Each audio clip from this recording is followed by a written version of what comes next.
अब कुछ कमी रही होगी रविशंकर प्रसाद में, कुछ मंत्रालय ठीक से नहीं चला या कुछ कमी रही होगी। अब फर्स्ट टर्मर कितने लोग भी बने, लेकिन सुशील मोदी का पता नहीं किस कारण से अब प्रधानमंत्री ने नहीं बनाया। अब तो उस लेवल पर हम बतला नहीं सकते हैं। देखिए, एक मिनिस्टर बनाना था तो ललन सिंह कहाँ से बनते हैं, और ललन सिंह को बीजेपी में कोई लोग नहीं चाहता था। चिराग में इमैच्योरिटी थी जी। समय पर उचित निर्णय लेना ही मैच्योरिटी है। इसलिए पॉलिटिक्स में कुछ भी असंभव नहीं है, पॉलिटिक्स में हर चीज़ संभव है। इसलिए इस तरह का एक राजनीतिक समीकरण बदल भी सकता है। अपना नीतीश जी राजनीति करते हैं, वो अपना बैकवर्ड पॉलिटिक्स करते हैं। उसमें बैकवर्ड पॉलिटिक्स में जिसका कास्ट है, कास्ट बेस ही नहीं रहेगा तो फिर वो सोचते होंगे कि दूसरा कोई कहाँ रहेगा। तो इसलिए अभी वो जोड़ने में लगे हुए हैं कुर्मी कुशवाहा वगैरह, इस सब अति पिछड़ा वगैरह को। बेटा मंत्री हमको नहीं लगता है कि उनको कोई और कुछ मिलने का क्या मिलेगा। अब कोई मंत्री तो यहाँ बनना नहीं चाहते थे। बिल्कुल। इसके अलावा नीतीश जी और क्या बना सकते हैं उनको, और तो बनाने का कुछ है नहीं नीतीश जी के हाथ में। नमस्कार, न्यूज़ फॉर नेशन देख रहे हैं, मैं हूं आपके साथ वंदना। केंद्रीय मंत्रिमंडल विस्तार के बाद अब एक बार फिर से चर्चा का विषय बन चुका है। चर्चा का विषय इसलिए बन चुका है कि बिहार के मुख्यमंत्री नीतीश कुमार 2019 में एक सीट पर मान नहीं रहे थे, फिर 2021 में उन्होंने एक सीट पर मान गए। आखिर कारण क्या रहा, इस विषय पर विशेष बात करेंगे। हमारे साथ हैं ज्ञानेंद्र सिंह ज्ञानू, बीजेपी के विधायक हैं, काफ़ी राजनीति में अनुभव भी रखते हैं। सर, क्या कहेंगे इस विषय पर? देखिए, मंत्रिमंडल में शामिल होना था। मंत्रिमंडल में मान ली कि पिछले बार नहीं हुए, लेकिन परिस्थिति ऐसी थी और कई सहयोगी पार्टी के लोग शामिल हो रहे थे। मंत्रिमंडल में शामिल नहीं होना, एनडीए में रहना, वो भी अच्छी बात नहीं थी, वो भी एक ठीक नहीं लग रहा था। इसलिए बाद में अपना और राष्ट्रीय अध्यक्ष थे आरसीपी सिंह ने अपना नीतीश जी ने बात करके निर्णय लिया कि मंत्रिमंडल में शामिल होंगे। आरसीपी सिंह मंत्रिमंडल में शामिल हुए। सर, लेकिन वहीं अगर बीजेपी की बात किया जाए तो सुशील कुमार मोदी अब वो पट हो गए, रविशंकर प्रसाद पट हो गए, भूपेंद्र यादव जो 2015 में भी बिहार के प्रभारी रहे, 2020 के भी प्रभारी रहे, उनको मंत्री पद पे बनाया गया। आखिर कारण क्या रहा? बिहार में जो नेता थे वो क्या अनुभवी नहीं थे या उनके पास? क्योंकि वो तो प्राइम मिनिस्टर का प्रोग्रेटिव है, किसके बारे में क्या आइडिया है उनको नहीं कह सकते हैं कि इनके बारे में। अब कुछ कमी रही होगी रविशंकर प्रसाद में, कुछ मंत्रालय ठीक से नहीं चला या कुछ कमी रही होगी। अब निश्चित रूप से हमको लगा कि वो उनका टेलीकॉम में कोई सुधार नहीं हुआ। हम लोग तो भी उस मोबाइल यूज़ करते हैं, उसमें कहीं और बदतर स्थिति हुई है। हमको लगता है कि ये सब कारण रहा होगा कि उनका जो ये था कहिए कि मंत्रालय चलाने का जो एक होना चाहिए, दूरदर्शिता होना चाहिए, उसकी कमी थी। और कहीं कहीं उनके काम में कुछ असंतोष था उनके कार्यों से, तब तो प्राइम मिनिस्टर ने हटाया। मोदी जी को कहीं ना कहीं, मोदी जी तो ऐसे आदमी तो कॉम्पिटेंट है सुशील मोदी। अब एज ए डिप्टी सीएम के रूप में अच्छा काम किया उन्होंने।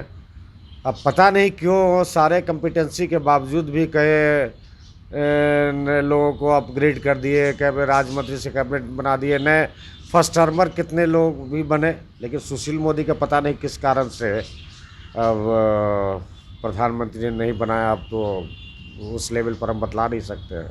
ललन सिंह का अगर बात किया जाए तो नीतीश कुमार के काफ़ी करीबी हैं। उस बार भी 2019 में भी चर्चा का विषय बना कि वो मंत्री बनेंगे, फिर एक बार फिर से चर्चा का विषय रहा। आखिर मसला क्या रह रहा है कि ऐसे बात कहाँ पे अटक जा रही है? देखिए, एक मिनिस्टर बनाना था तो ललन सिंह कहाँ से बनते हैं, और ललन सिंह को बीजेपी में कोई लोग नहीं चाहता था। अच्छा। बीजेपी में ऊपर से नीचे तक कोई लोग नहीं चाहता था मंत्रिमंडल में जी। शामिल करना। ये करके उनका पता नहीं क्या रिपोर्टेशन, और ये कुछ आईबी का रिपोर्ट वगैरह भी था उनके खिलाफ, इंटेलिजेंस ब्यूरो का रिपोर्ट वगैरह भी उनके खिलाफ बहुत था यहाँ। तो उस कारण बस हमको लगता है कि नहीं बनाया, मंत्रिमंडल में नहीं लाया उनको। यानी कि वो उनको कोई खास व्यक्ति जो थे उनको पसंद ना करते थे। बात चिराग पासवान की अगर करें तो चिराग पासवान आए दिन बहुत बिहार के बारे में वो अनुभव के साथ बता रहे हैं और ये भी दावे कर रहे हैं कि हम बिहार में जदयू की सरकार गिरा देंगे, तो राम के हनुमान हैं, तो हमारे साथ ये किया गया। यही नहीं, उन्होंने पशुपति पारस कुमार के मंत्री बनाए जाने पर भी उन्होंने सवाल खड़ा किया है। अब कह रहे हैं कि हम कोर्ट जाएंगे, हमारे साथ प्रधानमंत्री जी नाइंसाफ़ी किए हैं। देखिए, उसमें थोड़ी चिराग में इमैच्योरिटी थी। जी समय पर उचित निर्णय लेना ही मैच्योरिटी है। बिल्कुल। और जिस समय पर उन्होंने उचित निर्णय नहीं लिया। अगर उस समय 15 सीट दे रहा था, हो सकता है 2-4 सीट और बढ़ जाता, तो आज उनके अपने भी मिनिस्टर रहते, जी हो सकता है माँ भी राज्यसभा में रहती। जी बिल्कुल। और बिहार में भी उनका अगर 8-10 MLA जीत के आता तो हो सकता है 2 मंत्री, तो कम से कम 2 मंत्री बिहार में भी रहता। बिल्कुल। बिहार में एक बेस रहता, लेकिन जिद आई मैच्योरिटी के कारण, हाँ हाँ बचपना के कारण जी जी उन्होंने ये डिसीजन लिया। आज उनके लिए वो डिसीजन जो है घातक हुआ वो जी, डिसीजन। उन्हीं पे वो हावी हुआ, उनका हाँ, डिसीजन खुद उन्हीं के ऊपर हावी हो उन्हीं पे गया। हावी हुआ। वो अपना उनका डिसीजन जो था जेडीयू को हराना और ये करना जी जी वो सब उनके लिए बहुत ही घातक हुआ। विपक्ष को अब मुद्दा मिल चुका है कि अब नीतीश कुमार बिहार में कमजोर पड़ गए हैं, तो बीजेपी चहेते को मंत्री बना रही है। चिराग पासवान के साथ मिलकर तेजस्वी यादव कुछ बड़ा करने वाले हैं, क्या लगता है? ये पॉलिटिक्स में कुछ भी संभव है। अब जो मान ली कि जो कहीं जगह नहीं मिलेगा, कहीं ना कहीं तो जाएगा ही, बिल्कुल कहीं ना कहीं जाएगा। इसलिए पॉलिटिक्स में कुछ भी असंभव नहीं है, पॉलिटिक्स में हर चीज़ संभव है। इसलिए इस तरह का एक राजनीतिक समीकरण बदल भी सकता है। आप काफ़ी दिन से राजनीति कर रहे हैं सर, अब आपके पास में खासकर एक जाति विशेष को विशेष महत्व दिया जाता है। क्या ये लगता है कि विपक्ष का भी आरोप है कि जदयू एक विशेष जाति को ज़्यादा महत्व देती है, यही कारण है कि आज से किसी को मंत्री बनाया गया? देखिए, स्वाभाविक है, अपना नीतीश जी राजनीति करते हैं, वो अपना बैकवर्ड पॉलिटिक्स करते हैं। उसमें बैकवर्ड पॉलिटिक्स में जिसका कास्ट है, कास्ट बेस ही नहीं रहेगा तो फिर वो सोचते होंगे कि दूसरा कोई कहाँ रहेगा। तो इसलिए अभी वो जोड़ने में लगे हुए हैं, कुर्मी कुशवाहा वगैरह, इस सबती पिछड़ा वगैरह को जोड़ने में लगे हुए हैं, उसी को मजबूत करने में लगे हुए हैं। उसी तरह से वो तो निश्चित रूप से चाहते होंगे कि एक कुशवाहा एक अति पिछड़ा में भी मंत्री बने। अगर RCP सिंह के सिवा और अगर संख्या रहती बनाने का, अगर ये रहता तो निश्चित रूप से एक कुशवाहा एक अति पिछड़ा में मंत्री वो बनाते। लेकिन अब संजोग से एक ही मंत्री बनना था, तो RCP सिंह के सिवा कोई ऑप्शन नहीं था। लेकिन अब तो विशेष तो जीतन राम मांझी पर भी सवाल उठेगा सर, क्योंकि जीतन राम मांझी भी दलित से आते हैं, उनका भी कहीं पे कोई जोर नहीं चल रहा है। काफ़ी दिन से दिल्ली में जाकर टिके हुए थे, कई लोगों से उन्होंने मिल करके भी बातें कही। क्या लगता है कि अब उनको जदयू में विशेष कुछ मिल सकता है? अब जदयू में क्या मिलेगा? अब जदयू में क्या मिलना है उनको? MLA हैं, ये बेटा मंत्री, हमको नहीं लगता है कि उनको कोई और कुछ मिलने का क्या मिलेगा। अब कोई मंत्री तो यहाँ बनना नहीं चाहते थे। बिल्कुल। इसके अलावा नीतीश जी और क्या बना सकते हैं उनको? और तो बनाने का कुछ है नहीं नीतीश जी के हाथ में।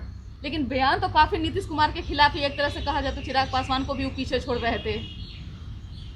वो तो बहुत पहले ना, जहाँ बहुत पहले तो बोले ही, लेकिन अब नीतीश जी के साथ आ गए तो आने के बाद तो अपना NDA में है, NDA में अपना NDA का काम कर रहे हैं। अब केंद्र में भी मंत्रिमंडल का विस्तार हो चुका है, एक तरह से जो भी कयास लगाना था कयास लगा चुके हैं, जो होना था हो गया, हो चुका। अब बिहार का क्या भविष्य आगे है सर? बिहार में ठीक है, अभी कोई ऐसा कुछ तो है नहीं। अभी मतलब NDA की सरकार है, 5 नीतीश जी के नेतृत्व में NDA की सरकार है, 5 साल चलेगी सरकार। बिल्कुल, आप ये दावे करते हैं? हाँ, मतलब हाँ, कोई 5 साल सरकार नहीं गिरेगी, क्योंकि विपक्ष तो लगातार गिराने में कोशिश कर, लेकिन संख्या बल नहीं ना है, संख्या बल तो इन्हीं के पास ना है। बिल्कुल, NDA के पास ही ना संख्या बल है। इसलिए संख्या बल है तो सरकार, जब तक संख्या बल है तो सरकार कैसे गिरेगी? सरकार तो चलेगी। बहुत बहुत शुक्रिया सर, आप इतना समय दिए। तो आप सुन रहे थे क्या कह रहे थे ज्ञानेंद्र सिंह ज्ञानू। इनसे काफ़ी विषय पर चर्चा किए और काफ़ी बातें इन्होंने बताई है। उम्मीद करते हैं कि इनकी एक एक बात को आप सुने। नमस्कार।